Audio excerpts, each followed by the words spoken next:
চলেন আজকে আপনাদের আমি মানিকগঞ্জ শহর ঘুরে দেখাবো। মানিকগঞ্জ শহরের ভিতরে আসলে কি কি আছে হয়তো বা সবটা কভার করতে পারবো না, যতটুকু পারি আর কি।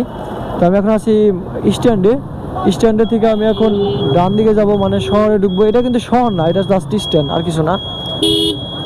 তো স্ট্যান্ড থেকে ঢুকে গেলাম হচ্ছে পৌর মার্কেট, আর এর পাশে কিছু হসপিটাল আছে। মানিকগঞ্জে ঢুকলে প্রথমেই তাই দেখা যায়। এপাশে পৌর মার্কেট সবাই চিনেন হয়তো বা। পৌর মার্কেট মানিকগঞ্জের অনেক পুরনো মার্কেট। তারপরে এখানে কিছু হসপিটাল আছে, আর মানিকগঞ্জ সদর হসপিটাল সামনে। এই যত বিকাল হয় আর মানিকগঞ্জে তত ক্লাউড বাড়ে। এটা হচ্ছে সদর হসপিটাল। সার্জন কি বাইক দাঁড় করাবো নাকি? দাঁড় করা, একটা কন্টেন্ট পাওয়া যায়। আচ্ছা যাই হোক, এখন এখানে অনেকগুলো বাইক পার্টসের দোকান আছে। এই যে আমার ডান পাশে যে দেখা যাচ্ছে, সবগুলো আজকে বন্ধ, কারণ আজকে ফ্রাইডেতে বন্ধ থাকে। যত যাই বলেন, মানিকগঞ্জ শহরটা খুব একটা বড় না হইলেও মোটামুটি অনেকটা সুন্দর। মানিকগঞ্জ শহর, এই রাস্তাগুলো নতুনভাবে একটু সংস্কার করছে, একদম ক্লিন রোড, ভালো লাগে।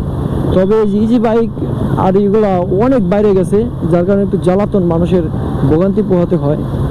বাট তারপরে এভারেজ আর কি, শহর তো ইজি বাইক থাকবেই, মানুষ তাছাড়া যাতায়াত করবে কিসে। সোজা গেলে খালপাড় পাবো, আর খালপাড়ে বামে আছে দেবেন্দ্র কলেজ, অনেক বড় কলেজ। তারপরে ওইদিকে দুধ বাজার, ওইদিকে বেউথা। আমি অবশ্য বেউথার দিকেই যাব, এই জন্যে আর কি স্ট্যান্ড থেকে শুরু করলাম, এই শহর ঘুরে তারপরে বেউথার দিকে যাব। তো সামনের দিকে অনেক জ্যাম পড়ে গেছে। এটা হচ্ছে খালপাড়ে হচ্ছে 3 দিকে রাস্তা গেছে, তো এই জন্য এখানে একটু জ্যাম পড়ে যায়। আমি প্রথমে দেবেন্দ্র কলেজের দিকে যাই, এদিক দিয়ে জ্যাম একটু কম, যার কারণে এদিক দিয়ে যাই। দেবেন্দ্র কলেজের এখান দিয়ে রাস্তা সংস্কার করতেছে, এদিকে মনে হয় যাওয়া গেল না। আল্লাহ, যাওয়া যাইব। এইটা হচ্ছে মানিকগঞ্জ থানা, আর এখানে সামনে দেবেন্দ্র কলেজ। তো রাস্তার কাজ করতেছে। ওহো, রাস্তা তো ভালো না, কি দেখাবো আপনাদের। তো দেবেন্দ্র কলেজের এখানে চলে আসলাম। এখানে সব ফুলের দোকান। এই মানিকগঞ্জের খালপাড়ে আসলে আপনি অনেক ফুলের দোকান পাবেন। এখানে এই যে সব ফুলের দোকানগুলা, এইগুলা হচ্ছে আপনার বিয়ে বাড়ির ফুল নেয়, এই যেখানে গাড়ি সাজাইতেছে ফুল দিয়ে। তো আমরা এখন যাবো যেহেতু বেউথার দিকে, তাই বামে চলে আসলাম। চলেন বেউথার দিকে ঘুরে আসি। এই জায়গাটা অনেক সুন্দর হয়েছিল, বাট আওয়ামী লীগ পতনের পরে পোলাবাহিনী ওই যে যত জাঁকজমক করছিল সব কিছু ইয়ে করে ফেলেছে, ভেঙে ফেলছে। তো যাই হোক, এটা হচ্ছে বিজয় মেলার মাঠ, সামনে সাইডে স্টেডিয়াম আছে। এটা হচ্ছে বিজয় মেলার মাঠ। আমি যাব কোথায়? আমি যাবো হইতেছে বেউথার দিকে, ঠিক আছে। বেউথার দিকে বিকেলে একটু পার্কের মতো অনেক মানুষ হয়। বেউথা ব্রিজে অনেক মানুষ হয়, তারা ব্রিজে। কাকু কয়জন লইছেন? এত জন্য অত ঠিক না, এটা রুলসেও পড়ে না, আবার আপনার সেফটিতে পড়ে না। কেন এতজন নিতে গেছেন আপনি?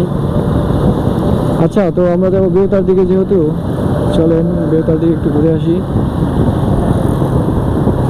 মানিকগঞ্জে বেউথা হচ্ছে আমরা একটা ব্রিজ, যেটা হচ্ছে অনেক বড় একটা ব্রিজ, একটা নদীর উপরে। ওই যে তোরা ব্রিজ আর ওই বেউথার ব্রিজ একই নদীর উপরে। তো সেক্ষেত্রে বেউথা ব্রিজের নিচে গেলে ফ্রাইডেতে অনেক কিছু দেখা যায়। দেখা গেছে নিচ দিয়ে পোলাপাইনে পিকনিক করে, আবার ওখানে কিছু রেস্টুরেন্ট আছে সুন্দর সুন্দর, আবার ওইখানে অনেক মানুষ ঘুরতে যায়। এই সোজা গেলে সিঙ্গার যাওয়া যায়, ঢাকাও যাওয়া যায়। ঢাকা 38 কিলোমিটার মাত্র। আর ঢাকা বলতে আমি বুঝাই দিচ্ছি গুলিস্তান গাবতলী, ঠিক আছে, মাত্র 38 কিলো মানিকগঞ্জ শহর থেকে। নেও আমরা বেউথা চলে আসছি। আর বেউথার যে ক্লাউড, তা বলার বাইরে, প্রচুর ক্লাউড বেউথায়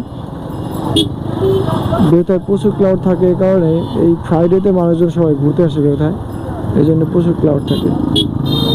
যা রে ভাই, হুজুর মনে হয় বাইক চালাইতে হবে না, পড়ে যাবে নাকি? ভালো ভয় লাগে।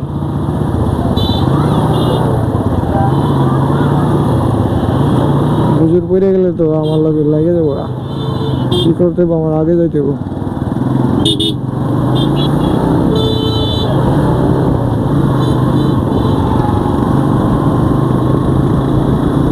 দেখছেন বেউথা ব্রিজে প্রচুর মানুষ।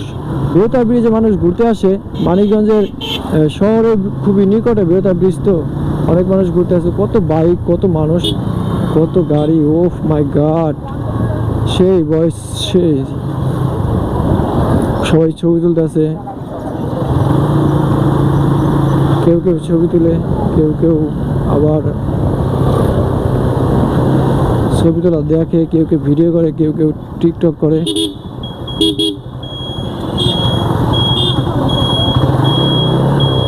আমি বেহুতা থেকে একটু সোজা যাবো।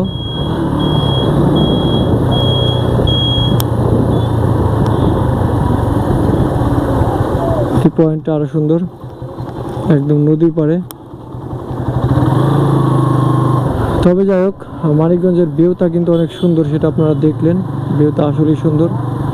তো আমি যাব সামনের দিকে এখন। বেহুতা ব্রিজ পার হয়ে আসলাম। আপনাদের কেমন লাগলো ভিডিওটা অবশ্যই কমেন্টসে জানাবেন। এই বেহুতা ব্রিজে ঘুরতে আসলে অবশ্যই আসতে পারেন, কিংবা মানিকগঞ্জ শহরে আসলে আসতে পারেন। ঢাকা থেকে মাত্র 38 কিলোমিটার, এর অবস্থা এরকম আর কি। তো আজকে ভিডিও পর্যন্ত, বাই বাই, সবাই ভালো থাকবেন।